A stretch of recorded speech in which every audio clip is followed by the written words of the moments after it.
Assalamualaikum warahmatullahi wabarakatuh.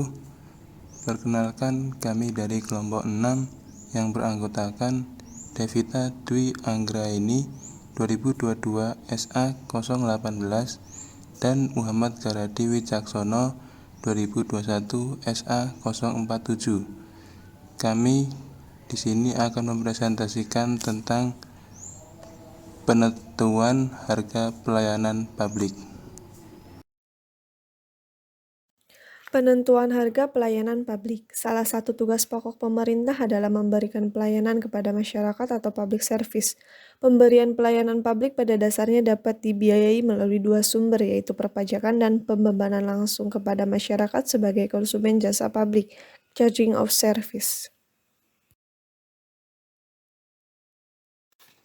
A. Pelayanan publik yang dapat dijual. Dalam memberikan pelayanan publik, pemerintah dapat dibenarkan menarik tarif untuk pelayanan tertentu baik secara langsung maupun tidak langsung melalui perusahaan milik pemerintah.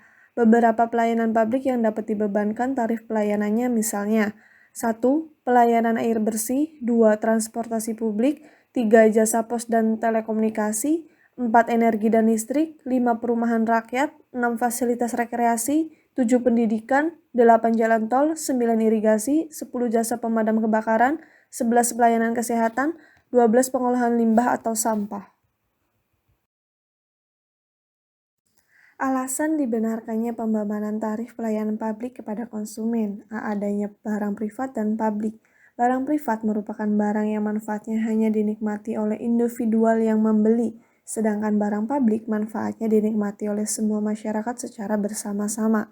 B. Efisiensi ekonomi. Setiap individu bebas menentukan berapa banyak barang atau jasa yang mereka ingin konsumsi. Tanpa adanya suatu mekanisme harga, pemerintah dan penawaran tidak mungkin menuju keseimbangan sehingga alokasi sumber daya tidak efisien. C. Prinsip keuntungan.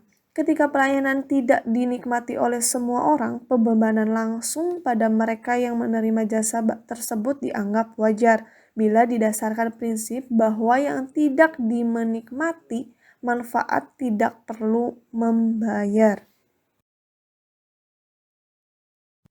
B. Argumen terhadap pembebanan tarif pelayanan. Dasar pembebanan tarif pelayanan dalam praktik pembebanan langsung direct charging biasanya ditentukan karena alasan-alasan sebagai berikut. A. Suatu jasa baik merupakan barang publik maupun barang privat mungkin tidak dapat diberikan kepada setiap orang, sehingga tidak adil bila biayanya dibebankan kepada semua masyarakat melalui pajak, sementara mereka tidak menikmati jasa tersebut. B. Suatu pelayanan mungkin membutuhkan sumber daya alam yang mahal atau langka sehingga komisi publik harus didisiplinkan, hemat. Misalnya pembebanan terhadap penggunaan air dan obat-obatan medis. C. Terdapat variasi dalam komisi individual yang lebih berhubungan dengan pilihan daripada kebutuhan, misal penggunaan fasilitas rekreasi. D. Suatu jasa mungkin digunakan untuk operasi komersial yang menguntungkan dan untuk memenuhi kebutuhan domestik secara individual maupun industrial, misalnya air, listrik, jasa pos, dan telepon. E. Pembebanan dapat digunakan untuk mengetahui arah dan skala pemerintah publik suatu jasa apabila jasa dan standar pelayanannya tidak dapat ditentukan secara tegas. Argumen yang menentang pembebanan tarif pelayanan. 1. Kesulitan administrasi dalam menghitung biaya pelayanan. Penetapan tarif pelayanan mensyaratkan adanya sistem pencatatan dan pengukuran yang andal seperti tarif jalan tol dan meteran untuk air. Hal tersebut dapat meningkatkan biaya penyediaan pelayanan. 2. Yang miskin tidak mampu untuk membayar. Kesenjangan ekonomi dan pendapatan yang lebar menyebabkan orang miskin tidak mampu membayar pelayanan dasar yang mestinya mereka dapatkan. 3. Adanya eksternalitas, merit good, dan persyaratan legal eksternalitas positif, spillover effect. Misalnya tarif pelayanan yang terlalu tinggi membuat masyarakat tidak mendorong untuk menggunakannya. C. Prinsip dan praktik pembebanan. Sebagai barang dan jasa yang disediakan pemerintah lebih sesuai dibiayai dengan pembebanan tarif. Semakin dekat dengan suatu pelayanan terkait dengan barang privat, semakin sesuai dengan barang tersebut dikenai tarif. Namun demikian, dalam praktiknya permasalahan administrasi dan pertimbangan sosial dan politik memiliki prioritas yang lebih besar dibandingkan pertimbangan efisiensi ekonomi. Namun, perlu diwaspadai bahwa kesalahan dalam menetapkan tarif pelayanan publik merupakan penyebab utama defisit anggaran di banyak negara berkembang.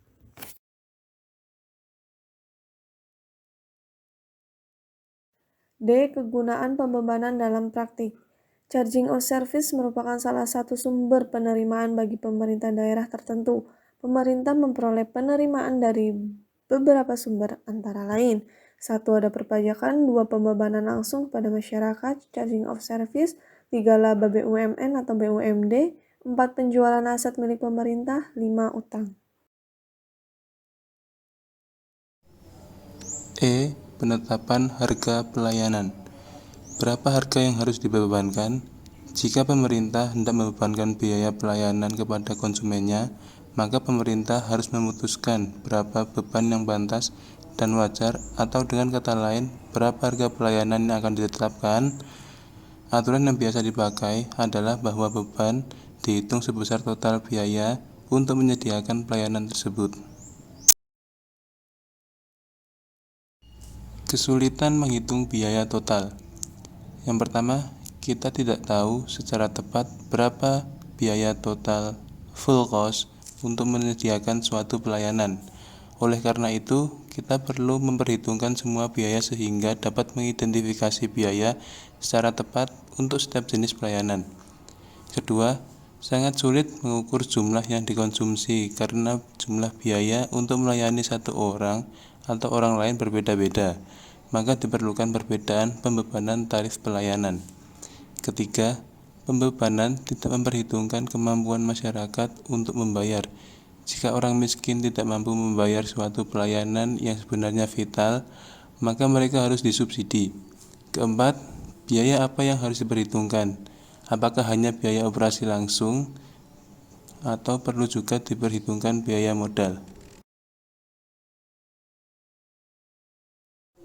Hal yang harus diperhitungkan dalam penetapan harga menggunakan marginal cost pricing.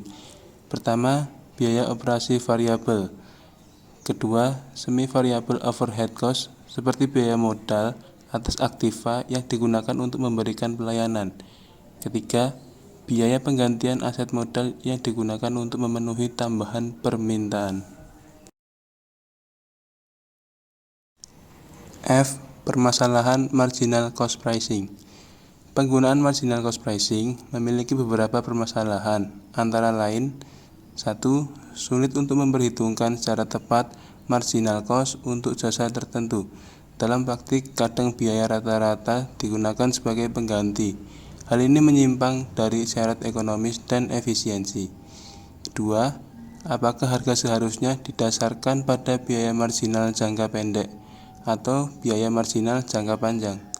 3. Marginal cost pricing bukan berarti full cost recovery. Historical capital cost tidak mungkin dipulihkan. Demikian juga full operating cost. 4. Eksternalitas konsumsi. Manfaat kesehatan umum air bersih untuk minum dan mandi dapat secara signifikan mengubah efisiensi harga. G. Kompleksitas strategi harga. A. Two-part tariffs, yaitu fixed charge untuk menutupi biaya overhead atau biaya infrastruktur, dan variable charge yang didasarkan atas besarnya konsumsi. B. Big load tariffs. Pelayanan publik dipungut berdasarkan tarif tinggi. C. Diskriminasi harga. Hal ini adalah salah satu cara untuk mengakomodasi pertimbangan keadilan equality melalui kebijakan penetapan harga. D. Full cost recovery. Harga pelayanan didasarkan pada biaya penuh atau biaya total untuk menghasilkan pelayanan. E. Harga di atas marginal cost.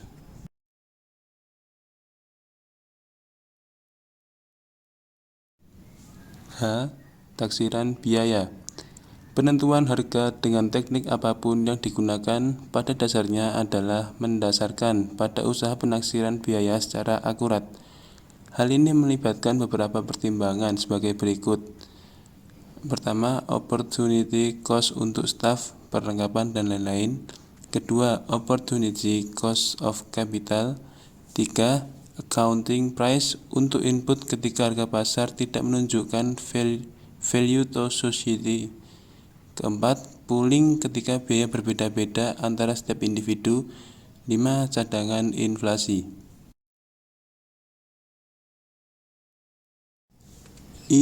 Ikhtisar. Penyediaan pelayanan publik dapat dibiayai melalui dua sumber, yaitu pajak dan pembebanan langsung kepada masyarakat sebagai konsumen jasa publik. Pembebanan tarif dilakukan karena alasan efisien ekonomi, untuk memperoleh keuntungan, dan karena adanya barang privat dan barang publik yang perlu diatur penggunaannya secara proporsional dan memenuhi asas keadilan. Sekian dari kelompok kami. Apabila ada kurang lebihnya, mohon maaf. Wassalamualaikum warahmatullahi wabarakatuh.